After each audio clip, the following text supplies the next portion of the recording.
Hello everyone, कैसे हैं आप सब। भगवान करे सब अच्छे ही हो, क्योंकि मेरी तबीयत आजकल बहुत बेकार चल रही है। 1 मंथ से मैं बस बीमार बीमार बीमार ही चल रही हूँ। कुछ ठीक होता है तो फिर दूसरा बीमारी मुझे पकड़ लेती है। ऐसा ही चल रहा है आजकल, पता नहीं क्यों। मेरी कुंडली में राहु केतु शनि सब एक साथ लगता है आकर के बैठ गए हैं, मुझे ठीक होने ही नहीं दे रहे हैं। और अब तो वेट भी कम होना स्टार्ट हो गया मेरा। ऑलरेडी मेरा वेट कम है, पर अब तो और ज़्यादा बीमार हो गई हूँ उसकी वजह से, और अभी कंटिन्यू मेरा वेट भी कम हो रहा है। इतने दिनों तक फीवर चल रहा था, अभी लीवर का इन्फेक्शन चल रहा है, जिसकी वजह से बस खिचड़ी पे जीना पड़ रहा है मुझे, और फ्रूट्स खा खा करके।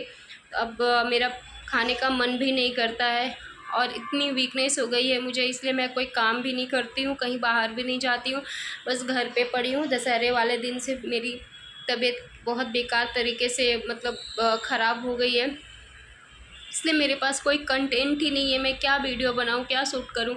कहीं बाहर जाती तो करती, कुछ घर का काम करती तो करती। आजकल मैक्सिमम काम मेरे हस्बैंड कर लेते हैं, तो और उनका काम करते हुए मैं किसी को नहीं दिखा सकती, क्योंकि वो अपनी प्राइवेसी किसी से लीक नहीं करना चाहते हैं। आज ट्राई करूँगी पीछे से वीडियो उनका भी शूट करूँ, क्योंकि वो मेरे हस्बैंड बहुत हेल्पिंग है, बहुत ज़्यादा हेल्पिंग है। सुबह खाना बना करके जाते हैं, फिर शाम को आकर भी बना लेते हैं। मैं बोलती हूँ फिर भी मना कर देते हैं कि नहीं मैं बना लूँगा। वो आते हैं तो किचन में थोड़ा बहुत मैं उनके साथ हेल्प कराती हूँ, खाना तो वही बनाते हैं। और हेल्प क्या कराती हूँ, लहसुन छीलती हूँ, आलू छीलती हूँ, और वो जो बर्तन यूज़ करते हैं मैं उसको वॉश करती हूँ। बस इतना ही मेरा काम होता है।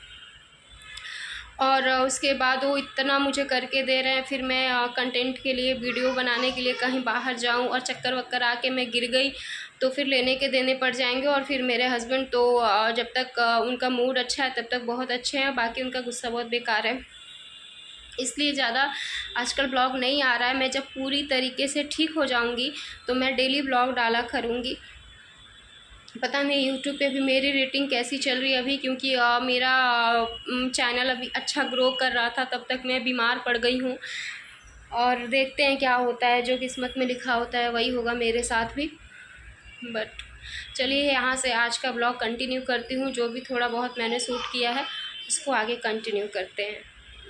मैं यहाँ पर आ गई थी किचन में अपने लिए फ्रूट्स काटने के लिए, तो थोड़ा सा पपाया काटा मैंने और अनार छीली, क्योंकि कुछ खाना तो है नहीं। मैक्सिमम टाइम ट्राई करती हूँ कि मेरा पेट खाली ही रहे, ताकि थोड़ा सा लीवर को आराम मिले, क्योंकि मेरा लीवर 2 गुना 3 गुना ज़्यादा सूज गया है। और अगर लीवर फेल हुआ तो दोनों किडनी इंस्टेंट फेल हो जाएंगी। और मेरी एक बेटी है भाई, मैं मरना वरना नहीं चाहती। सोच के भी डर लगता है कि मर गई तो फिर मेरे बच्चे को मेरे जैसा कोई प्यार ही नहीं करेगा। इसीलिए 2-4 दिन का मेरा ये जो दुख है, तकलीफ़ है, इसको झेल लेना ज़्यादा बेटर है। और लाइफ टाइम मेरे बच्चे को मेरे बिना रहना पड़े उससे अच्छा। मैं ये सोच सोच कर तो कल तो रो रही थी कि अगर मैं मर गई तो पता नहीं मेरे बच्चे का क्या होगा। फालतू फालतू बातें दिमाग में आती हैं। दीजिए, बस यही आजकल मेरी लाइफ हो रखी है, मरीजों वाली। पेशेंट बन के रह गई हूँ मैं। दवाइयों से घर हॉस्पिटल जैसा लगने लगा है अब। दिन रात मेडिसिन मेडिसिन मेडिसिन चल रहा है आजकल। हाय करो दोनों लोग, बोलो हाय। Hello everyone.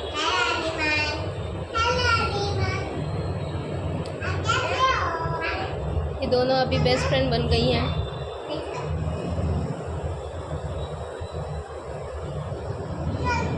मेरे सर में बहुत ज़्यादा दर्द हो रहा है, तो इसलिए मैं थोड़ा सा ऑयलिंग करने जा रही हूँ।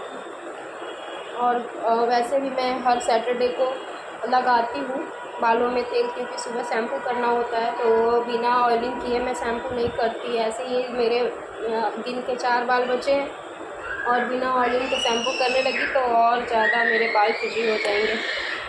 इसलिए हर सैटरडे को मैं पहले ऑयलिंग करती हूँ और फुल नाइट छोड़ देती हूँ बालों को ऐसे ही, और फिर सुबह शैम्पू करती हूँ मैं।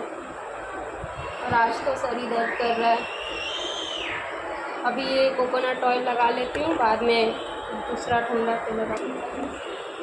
ये बच्चे हैं, आपस में झगड़ा करते रहते हैं, फिर रोते भी हैं, फिर एक दूसरे के साथ इनको रहना भी होता है। तो अभी वो चिल्लाने लग गई थी तो मैं गई वापस उसके पास, दोनों कितना भी लड़ेंगे फिर, लेकिन दोनों को फिर साथ में ही खेलना होता है। ये मेट्रो पे जा सिमरन जा का ऐड लगा रखा है, मुझे बहुत अच्छा लगा तो इसको मैंने जूम करके ले लिया। मेरे गांव घर के सामने ही बालकनी के पास, बालकनी से बिल्कुल दिखता है, मेट्रो स्टेशन है यहाँ पर मोटेरा स्टेडियम का, तो उस पर ये लगा रखा था जा सिमरन जा। मुझे बहुत अच्छा लगा, इसलिए मैं आप लोगों को भी दिखा रही हूँ। देखिए उस पर शायद आप लोगों को लिखा हुआ समझ में ना आए, बट उस पर थोड़ा सा दिख रहा है जा सिमरन जा। उसके कुछ देर बाद ये इवनिंग का टाइम है, मैं यहाँ पर आ गई मखाना रोस्ट करने के लिए। मेरा घी का डब्बा खाली हो गया है, इसको अब फेंकना है, तो मैं सोच रही थी इसमें कैसे भी इसका जो नीचे घी है उसको निकाल लूँ, बट वो निकल नहीं रहा था मेरे से। मैंने गैस के पास रख दिया ताकि वो गर्म हो और निकले, निकालने की कोशिश करी, बट फिर भी ज़्यादा निकला उपला नहीं। इंडियन वाइफ्स है ना, थोड़ा सा बचाने की कोशिश ज़रूर करेंगे, बट मेरे हस्बैंड को तो ऐसा लगता है कि मैं कुछ भी नहीं बचाती, और अपनी तरफ से मैं कोशिश करती हूँ कि नहीं भाई मैं बचा लूँ थोड़ा बहुत। तो ये फिर मैंने मखाना रोस्ट किया, और 2-4 दाने ऐसे, 10 दाना से ज़्यादा तो मैं नहीं देती बाबू को, 10 उसे खिलाती हूँ, 10-15 मैं खाती हूँ, क्योंकि ज़्यादा मखाना खा लेने से भी कॉन्स्टिपेशन का प्रॉब्लम हो जाता है। डॉन आ जाओ, यहाँ बैठो, मखाना खाते हैं हम लोग। हॉट है ना, मैंने बोला तो हॉट है, ये लो खाओ। उसके बाद यहाँ पर मैं आ गई थी किचन में, 2-4 बर्तन पड़े हुए थे शाम के नाश्ते का, ज़्यादा कुछ तो है नहीं, बस मैं और डॉल ही रहते हैं। डॉल, मैं अपनी बेटी को डॉल बुलाती हूँ बचपन से, जब से वो 1-2 महीने की थी तब से मैंने उसे डॉल बुलाना स्टार्ट किया, और अब मेरी आदत ही हो गई, अब सब उसे डॉल ही बुलाते हैं। तो बस यहाँ पर वही मैं प्लेट थोड़ा बहुत जो 1-2 बर्तन पड़े हुए थे उसे मैं वॉश कर रही हूँ, और उसके बाद मेरा आज का काम यहाँ पे ख़त्म। नाइट में थोड़ा सा जो क्लीनिंग होगा बस वही करूँगी, उसके बाद फिर मेरे हस्बैंड आकर के खाना वाना बना लेंगे।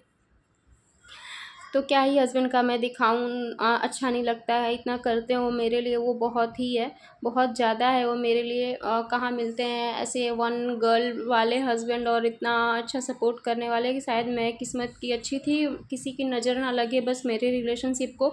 इसीलिए मैं उनके साथ कहीं फ़ोटो वगैरह नहीं डालती, क्योंकि जहाँ मैंने एक छोटा सा भी उनके साथ फ़ोटो लगा दिया सोशल मीडिया पर कहीं पे भी, तो उस दिन हमारा झगड़ा पक्का हो जाता है, होना ही होना है, चाहे किसी भी रीज़न पे हो जाए। इसीलिए मैं व्हाट्सएप स्टेटस हो या कहीं भी मैं अपने और अपने हस्बैंड के साथ पिक नहीं लगाती। मेरा ऐसा मानना है कि मैं जैसे ही सोशल मीडिया पे डालूँ मेरा झगड़ा हो ही जाता है, चाहे शादी की पिक्स अपलोड कर दूँ या फिर साथ का सेल्फ़ी या फिर कुछ भी कर दूँ। तो ठीक है फ्रेंड्स, आज का ब्लॉग मैं यहीं पे ख़त्म करती हूँ। कोशिश करूँगी मेरी तबीयत जल्दी से ठीक हो, आप लोगों के लिए अच्छा अच्छा कंटेंट लेकर आऊँ। Bye bye.